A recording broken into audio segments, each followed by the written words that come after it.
Voilà, messieurs, dames, vous pouvez donc accueillir notre équipe de soigneurs qui vont nourrir tout de suite les 4 otaries. Alors, avant toute chose, je vais vous présenter l'espèce que nous avons ici au Parc zoologique de Paris. Donc, devant vous, ce sont des otaries à crinière que l'on appelle également otaries de Patagonie. Alors, elles sont au nombre de 4. Et je vais tout de suite laisser la parole à ma collègue qui va vous les présenter d'un petit peu plus près, dès qu'elle sera en place. Bonjour Lisa. Bonjour Agathe, je te vois pas, t'es où? Ah, t'es là, coucou. Bonjour à toutes et à tous et bienvenue donc devant le bassin de nos otaries. Je vous présente nos 4 otaries de Patagonie. Alors je vais vous donner quelques petites infos pour les reconnaître. La plus petite, c'est celle qui se trouve avec moi, elle s'appelle Ella, c'est facile pour la reconnaître. Ella, elle a le pelage le plus clair. Ella est âgée de 3 ans et elle pèse déjà 91 kilos. Alors je vais lui donner un petit poisson puis je vais vous faire écouter quelque chose. Est-ce que vous savez comment on appelle le cri de l'otarie? C'est facile, c'est comme pour le chien. L'aboiement, exactement. Alors je vous fais écouter ça, vous allez voir, c'est un petit peu spécial, c'est très très féminin. On y va là? Merci beaucoup Ella, c'était très très beau. Voilà, alors ensuite, on va passer donc à Anaïs, donc l'otarie qui se trouve juste à côté de moi, à ma droite. Eh bien, c'est notre seconde femelle, elle s'appelle Nora. Nora est âgée de 5 ans et pèse 106,5 kg. Alors c'est très précis puisque c'est justement ce matin, on les a pesées, on les pèse une fois par semaine. Ensuite, à côté de Nora, un petit peu plus difficile de les différencier, ces deux-ci, il s'agit d'Aramis. Aramis, c'est notre jeune mâle qui est âgé de 3 ans. Il a le même âge qu'Ella, il pèse lui 132 kg. Alors il est maintenant un petit peu plus massif que Nora, donc c'est comme ça qu'on peut les différencier. Et il a un museau un petit peu plus carré.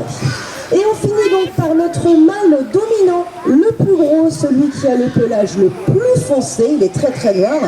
C'est Porthos. Porthos est âgé de 5 ans, comme Nora, et alors lui c'est très très facile. Il a une petite particularité, Porthos. En fait, il a une dépigmentation sur la nageoire avant droite. Il est né comme ça, c'est une tache de naissance. Voilà pour les petites présentations. Alors je vous précise juste qu'aujourd'hui, eh bien, Porthos et Aramis ne vont pas participer à cette session d'entraînement puisqu'on essaye tout le temps de varier au maximum nos sessions d'entraînement. Et ça, Agathe vous l'expliquera un petit peu après. Voilà Agathe, je te rends la parole et je la reprends. Je t'ai encore perdu. Ah voilà. Et tu me la passes ou je la reprends dès qu'on a besoin d'expliquer quelque chose. À tout à l'heure. Merci beaucoup Lisa. Alors, vous allez voir au cours de cette session que les soigneuses vont être très proches des otaries. Elles vont pouvoir les toucher. Alors là, le but, c'est pas de leur faire des câlins. Cette proximité, ça va permettre d'inspecter les animaux, d'inspecter leur état de santé. Et ça, c'est dans le cadre de ce qu'on appelle un entraînement médical. C'est très important dans la vie du zoo. On essaye de le faire avec le plus d'espèces possible. Alors on va leur demander aux otaries de s'allonger sur le ventre, de se mettre debout sur les rochers et ça permet de les inspecter sous toutes les coutures. Alors pour cette session, on a les 2 femelles qui vont travailler avec Lisa et Anaïs et c'est important, comme elle vous l'a dit Lisa, de changer à chaque fois. On ne veut pas que ce soit des habitudes qui se mettent en place, on veut éviter le plus possible la routine, donc on va changer les exercices, les otaries et les soigneurs également à chaque session. Il n'y a pas un soigneur attitré pour une otarie, mais ils sont environ une dizaine à s'occuper d'elle. Alors en plus de l'entraînement médical, aujourd'hui on a des petits exercices de déplacement. On appelle ça des exercices de A to B dans le jargon médical. C'est tout simplement aller d'un point A à un point B, et là en l'occurrence c'est aller d'un soigneur à l'autre. Et pour ça, vous voyez, le geste qu'elles font, c'est de pointer une direction avec leurs doigts et les otaries doivent suivre cette direction.